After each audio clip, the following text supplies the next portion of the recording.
Imagine this scene. It's January 1997. The most famous woman in the world does something truly jaw-dropping. She deliberately puts on a bomb-proof vest and walks straight into a live minefield. This isn't a Hollywood movie set, this is Wambo, Angola. A land scattered with millions of hidden killers, the haunting remnants of a brutal war. This is the story of Princess Diana and the almost unimaginable danger she faced to reveal a secret crisis to the world. Her mission was so perilous, it ignited a political firestorm and became one of her most powerful and perhaps most defining legacies. But why did she do it, and what really happened on that dusty, deadly path? Before we trace the steps Diana took, steps that will truly shake you, make sure to hit that subscribe button if you're ready to uncover the real story. I also want you to drop a comment and tell me what comes to mind when you hear the name Princess Diana, because what I'm about to share will completely change how you see the people's princess. First, let's set the scene. In 1997, Angola was a country in the uneasy pause of a brutal civil war that had lasted for over 20 years. The conflict was a devastating proxy war driven by Cold War tensions and had left behind almost unimaginable destruction. But when the shooting finally stopped, a new and far more insidious enemy remained. This enemy didn't wear a uniform. Instead, it lay hidden just inches below the ground, waiting silently in farm fields, along roadsides, and even in schoolyards. Landmines. They were scattered everywhere, often without any record of where they were placed, turning vast stretches of the country into a deadly, invisible maze. And the numbers, they're staggering, almost impossible to comprehend. At the time, it was estimated that Angola was scattered with anywhere from 9 to 15 million active landmines. In a country of about 12 million people, that meant there was nearly one mine for every man, woman, and child. The human cost unfolded as a slow-motion catastrophe. Angola had the highest rate of amputees in the world, an estimated 1 in every 334 people had lost a limb. But these numbers aren't just statistics. They represent farmers who could no longer till their land, children whose playtime could become a life-changing tragedy, and parents whose walk to the market could suddenly turn fatal. The mines were a stranglehold on the nation's recovery, holding it hostage, yet for the most part, the world simply wasn't paying attention. The crisis seemed too big, too distant. It needed more than reports. It needed a symbol.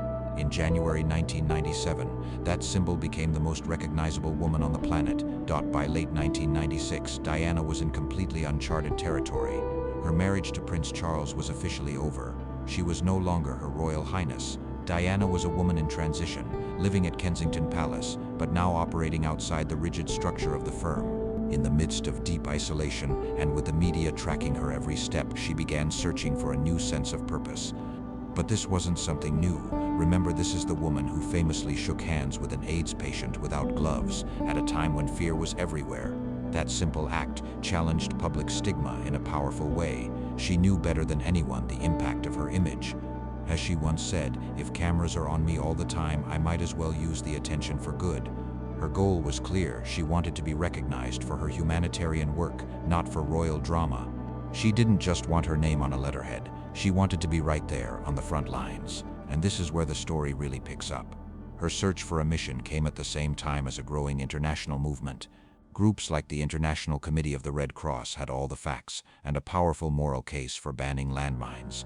But what they needed was a spark, something, or someone, to put the crisis on the front page of every newspaper around the world. Out of this perfect storm, the idea for the Angola mission was born. A princess searching for a cause searching for a global champion.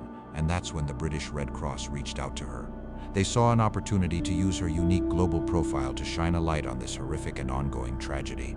But why Diana? Because she could turn an abstract geopolitical issue into a deeply personal story, one about real human suffering. A visit from her wouldn't just create headlines, it would capture the world's attention. And why Angola? Because it was the very center of the crisis. Diana agreed to go. For her, it was always about the people.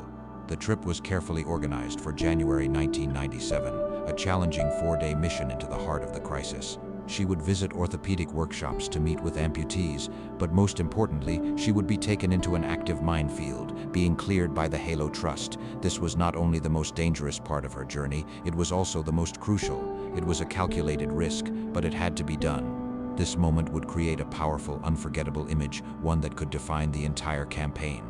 Until now, the world had seen Diana in tiaras, but soon they would see her in a bomb vest.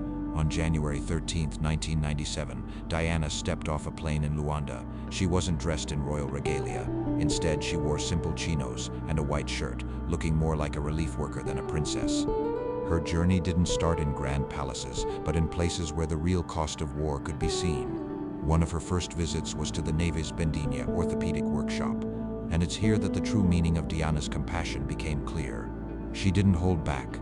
Moving quietly from room to room, she held hands and took time to listen to each person's story.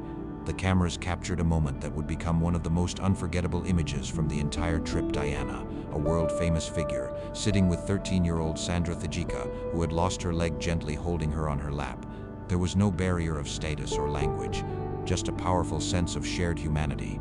A local worker told CNN, "She had contact with our patients, touched our children. It was an unimaginable joy. This was her unique power in action." The more she witnessed, the stronger her resolve became.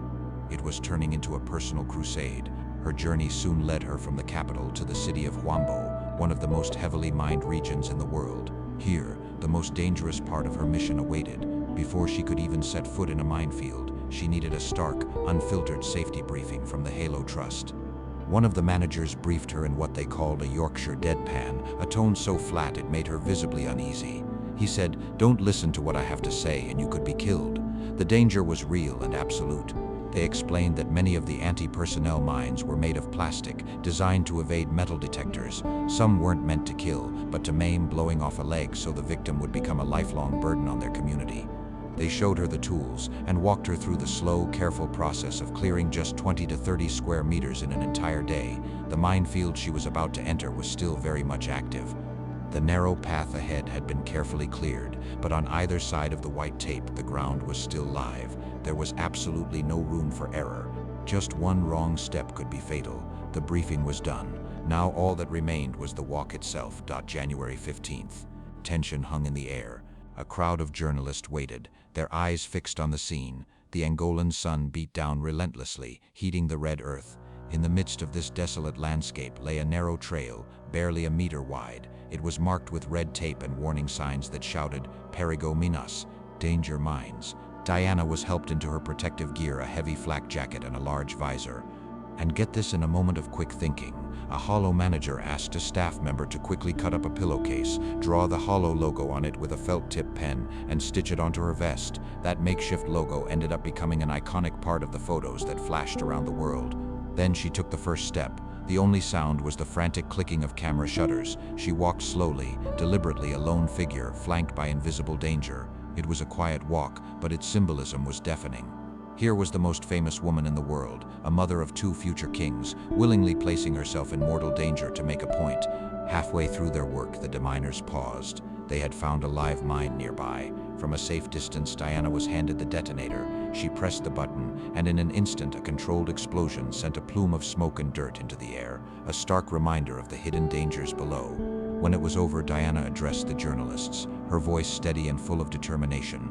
But in the end, it wasn't just her words that resonated. It was the powerful images. Diana had left the safety of the palace and walked straight onto the front lines of a forgotten conflict. Her walk created a tidal wave of global awareness. But back home, it also set off a political firestorm. Her passionate, unwavering call for a global ban on landmines was seen by some as a direct challenge to the conservative government in power. Senior politicians called her ill-advised and labeled her a loose cannon.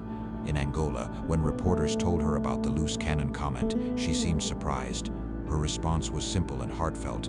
"I'm only trying to highlight a problem happening all over the world. That's all. But here's the cosmic irony. The controversy only brought more attention to her mission. It added a dramatic twist to the story. A princess boldly walking through a minefield in Africa and navigating a political battlefield at home. The debate she started quickly made headlines, and just a few months later, when the Labour Party led by Tony Blair achieved a landslide victory, they were already promising a complete ban. This sparked a domino effect, inspiring other major powers to join in. Without Diana's intervention and the powerful public and political pressure she created, this movement might have lost momentum. The photos from Angola were seen around the world. Even before social media, their impact was just as viral. Diana's walk changed public perception almost overnight. She changed the conversation. Instead of focusing on strategic weaponry, she brought attention to a growing humanitarian catastrophe. The story wasn't about devices anymore, it was about the child amputees she comforted and held. The awareness she created transformed charities like the Halo Trust, suddenly putting them on the world stage.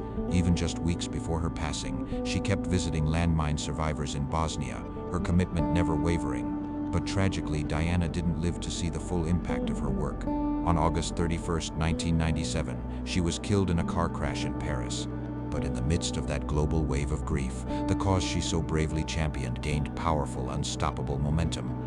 After her death, the international movement to ban landmines became forever tied to her memory. The upcoming treaty negotiations turned into a humanitarian memorial for her last great mission. In December 1997, just months after her passing, representatives from 122 nations gathered in Ottawa, Canada, to sign what we now call the Mine Ban Treaty.